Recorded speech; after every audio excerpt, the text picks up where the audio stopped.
और अब खबरें विस्तार से। नेशनल हेराल्ड मामले को लेकर शनिवार को जिला कांग्रेसियों ने जिला मुख्यालय के बाहर जमकर प्रदर्शन किया। नेशनल हेराल्ड मामले में कांग्रेस अध्यक्ष सोनिया गांधी और उपाध्यक्ष राहुल गांधी को घसीटे जाने के विरोध में जिले के कांग्रेसियों ने समाहरणालय के बाहर प्रदर्शन किया। प्रदर्शन में पूर्व मंत्री बन्ना गुप्ता, जिला अध्यक्ष विजय खां, बलदेव सिंह आदि प्रमुख रूप से शामिल थे।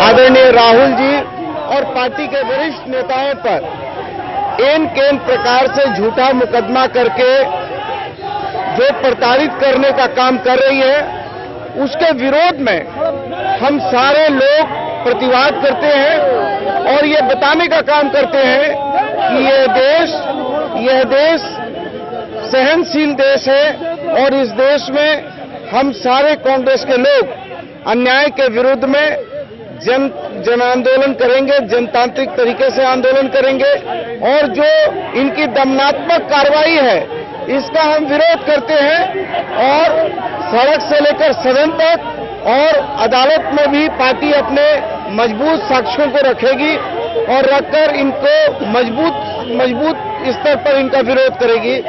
चूंकि नेशनल हेराल्ड का जो मामला है ये कहीं से भी इसमें जो है लाभ का मामला नहीं है और चूंकि इस सारी व्यवस्था को इस देश के प्रथम प्रधानमंत्री पंडित जवाहरलाल नेहरू के द्वारा ये मामला जो है इसकी स्थापना की गई थी, तो मुझे लगता है कि ये अनावश्यक रूप से चूंकि जेटली जी फंस रहे हैं, इनके और बड़े बड़े लोग फंस रहे हैं, तो मामले को डाइवर्ट करने के लिए इस तरह के मामलों को उजागर किया जा रहा है। नेशनल हेराल्ड में भाजपा सरकार के द्वारा सोनिया गांधी और राहुल गांधी के खिलाफ जब कोई मुद्दा नहीं मिला तो झूठे मुद्दे में उनको फंसाने का काम किया जा रहा है। इसको कांग्रेस के कार्यकर्ता किसी भी रूप में बर्दाश्त नहीं करेंगे और इसीलिए पूरे राष्ट्रव्यापी आंदोलन के तहत आज हम लोग यहाँ पर उपायुक्त कार्यालय में धरना दे रहे हैं। उधर दूसरी ओर साक्षी शहीद चौक पर युवा कांग्रेसियों ने प्रधानमंत्री और सुब्रमण्यम स्वामी का पुतला फूंक कर विरोध प्रदर्शन किया।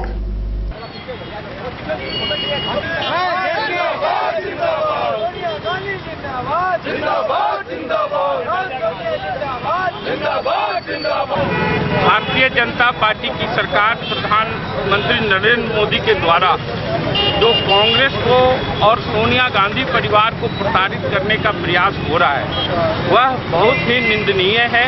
आप सभी जानते हैं कि ईडी ने इस केस को खत्म कर दिया था। 3 महीना का प्रमोशन ईडी को दिया गया था, उस केस को खत्म कर दिया गया था ईडी ने। फिर उस ईडी को हटाकर दूसरे ईडी को लाया गया और इस तरह से कांग्रेस को प्रताड़ित करने का काम किया जा रहा है। सुब्रमण्यम स्वामी को जो इस केस के FIR करता है उनको बंगला दिया जा रहा है, उनको जेट श्रेणी की भारतीय जनता पार्टी सरकार ने, नरेंद्र मोदी ने इसने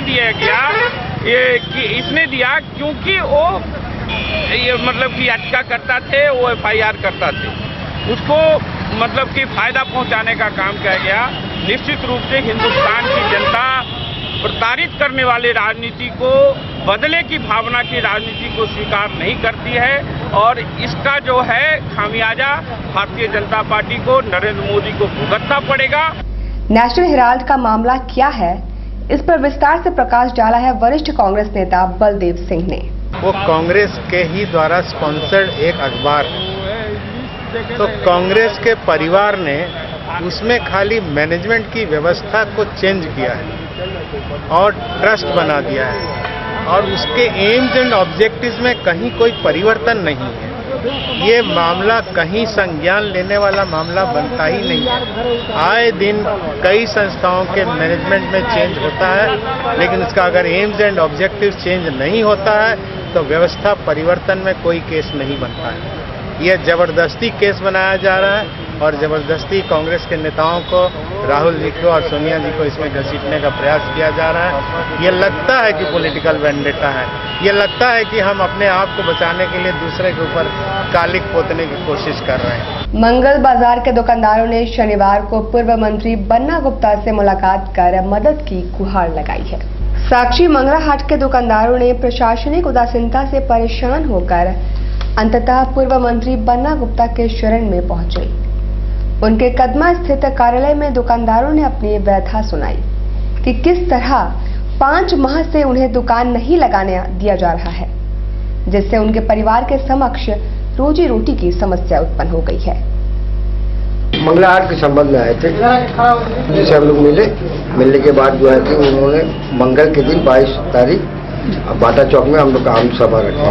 मंगला हाट लगने के संबंध में काफी लोग आए थे और उन्होंने आश्वासन दिया कि ठीक है हम। क्या उम्मीद लग रहा है बन्ना गुप्ता से कि बन्ना गुप्ता जी से तो हम लोग को बहुत ही उम्मीद है कि समझ गए कि लग गया, उनसे मुलाकात हो गया, वो हमारा केस ले लिए हाथ में, तो हम लोग एकदम निश्चिंत है कि अब मंगल बाजार जो 5 महीना पार कर गया नहीं लगा, अब बहुत जल्दी लग जाए और हम लोग के सारे लोगों को उनसे इत्मीनान है।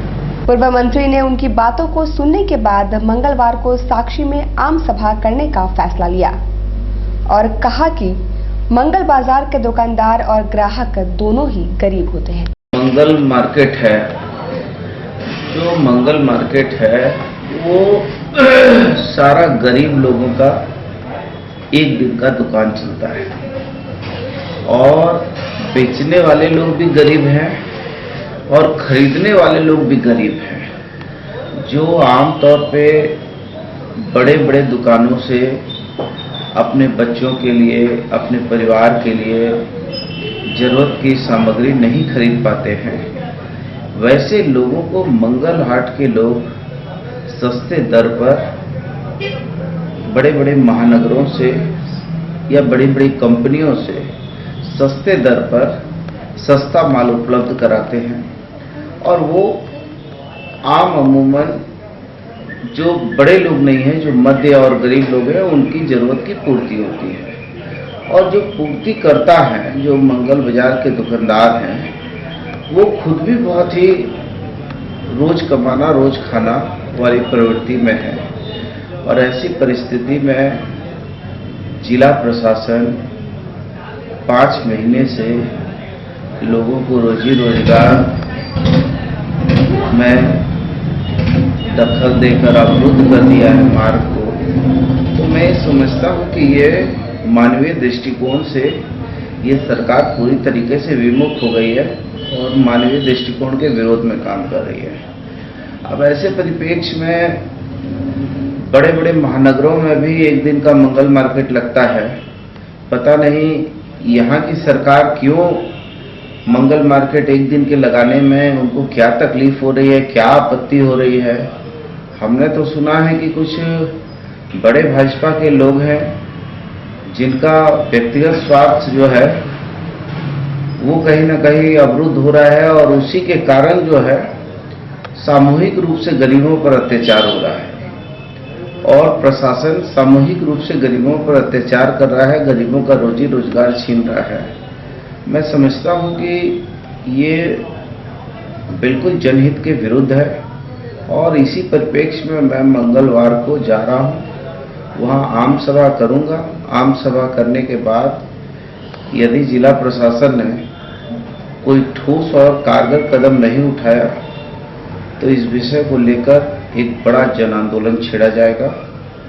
चूंकि लोगों ने कहा था कि अच्छे दिन आएंगे, हमारे माननीय मुख्यमंत्री जी ने कहा था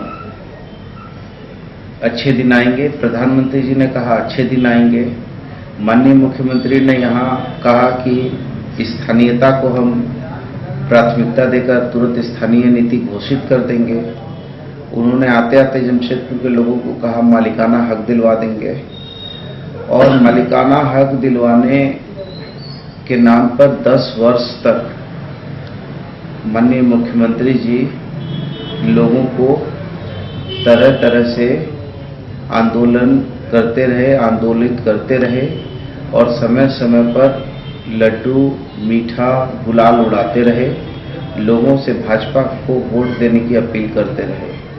लोगों ने विश्वास व्यक्त करके लोगों ने वोट भी किया, लेकिन बड़ा दुख का बात है कि मालिकाना हक तो अब छोड़ दीजिए।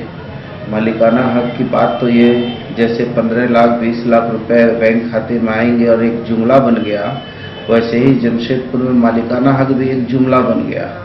और आज के परिप्रेक्ष्य में जो लोग स्वरोजगार करके अपना अपने परिवार और समाज के ऊपर बोझ नहीं बन रहे हैं और वो खुद का रोजगार करते हैं, और जो असंगठित क्षेत्र के कामगार हैं या व्यवसायी हैं, वैसे लोगों को कभी अतिक्रमण के नाम पर बुलडोजर चला देना, कभी उनको या शहर की सुंदरता के नाम पर उनके ऊपर अत्याचार कर देना, मुझे ये समझ में नहीं आता कि बड़े बड़े लोगों पर क्यों नहीं यहाँ की सरकार कुछ कार्रवाई करती है। जिन लोगों ने जगह जगह पर जो है रोड का अवरोध किया है, बड़े बड़े आलीशान महल बना लिए हैं, उनको भी तो तोड़ के दिखाए, तब तो हम ये कहेंगे कि चलो इस शहर के लिए कुछ ये सोच रहे हैं। केवल गरीब ही शिकार क्यों बनेगा?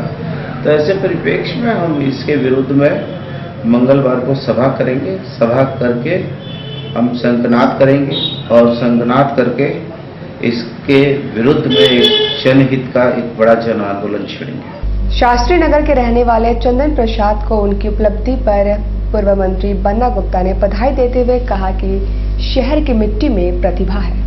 मालूम हो कि शास्त्री नगर के रहने वाले पान विक्रेता लक्ष्मण प्रसाद के पुत्र चंदन प्रसाद पहले ही अटेम्प्ट में यूपीएससी में उत्तीर्ण हुए हैं और वे डिप्टी कलेक्टर बन गए हैं। पूर्व मंत्री बन्ना गुप्ता ने चंदन प्रसाद को उनकी लगन और सफलता के लिए बधाइयां देते हुए कहा कि मेहनत व दृढ़ इच्छा शक्ति से सब कुछ संभव है। चंदन प्रसाद जो हमारे कांग्रेस परिवार का ही बच्चा है और उसके फादर हमारे बहुत ही करीब के व्यक्ति भी हैं, उनके बच्चे का यूपीएससी में चयन हुआ है, इसके लिए मैं बहुत बहुत उनको बधाई देता हूँ। और ये साबित करता है कि झारखंड की धरती रत्न गर्भा धरती है। इसमें न सिर्फ रत्न निकल रहे हैं, बल्कि मानवीय रत्न भी इस रत्न गर्भा धरती से निकल रहे हैं।